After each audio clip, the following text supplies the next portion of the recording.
കോട്ടയം തീക്കോയി 30 ഏക്കറിലുണ്ടായ ഉരുൾപൊട്ടലിൽ നിരവധി വീടുകൾ തകർന്നു. 8 വാഹനങ്ങൾ പൂർണ്ണമായും നശിച്ചു. തലനാരിഴയ്ക്കാണ് വീട്ടിലുണ്ടായിരുന്നവർ രക്ഷപ്പെട്ടത്.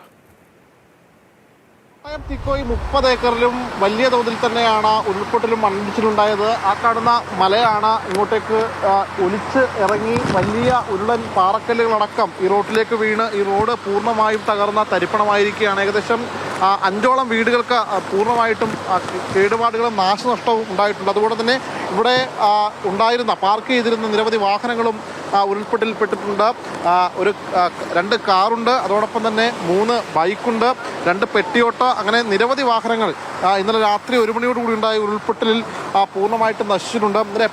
ഇന്നലെ രാത്രിയാണല്ലോ ഉണ്ടായത്. ഒരു 1:30 കൂടി. എന്തായാലും സംഭവിച്ചത് വലിയൊരു സൗണ്ട് കേട്ടു. പിന്നെ ആൾക്കാർ ഓടി ഒരു തരത്തിൽ രക്ഷപ്പെട്ടെന്നേ ഉള്ളൂ. അപ്പോൾ ഈ വീട്ടിലുള്ള ആൾക്കാരും തൊട്ടപ്പുറത്തുള്ള ആൾക്കാരും ഓടി ആ സൈഡിൽ കയറി അവിടെ നിന്നു. എന്താ ചെയ്യേണ്ടതെന്ന് അറിയാൻ പറ്റാതെ ആ സമയത്ത് ഒരുപക്ഷെ അവർ ഉണർന്നിരിക്കുകയായിരുന്നല്ലേ?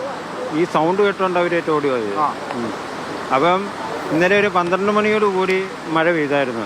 അപ്പോൾ അങ്ങനെ ആറ്റി നല്ല വെള്ളം ഉണ്ടായിരുന്നു. അപ്പോൾ അങ്ങനെ ഒരു മൊത്തത്തിൽ മഴയായതിൻ്റെ ഒരു പേടിയായിരുന്നു ആൾക്കാർക്ക്.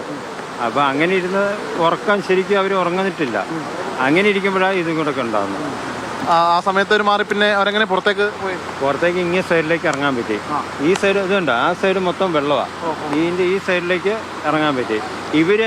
ഇതിൻ്റെ ഇടയ്ക്ക് ഇറങ്ങി അതിൻ്റെ അങ്ങേ സൈഡിൽ കൂടെ വെള്ളം, ഈ സൈഡിൽ കൂടെ വെള്ളം. ഇതിൻ്റെ ഇടയ്ക്കായിപ്പോയി. ഇപ്പോൾ അപ്പുറത്തെ റോട്ടിലേക്കുള്ളവരൊക്കെ ഒറ്റപ്പെട്ട അവസ്ഥയാണോ? അത് ഒറ്റപ്പെട്ടു പോയി.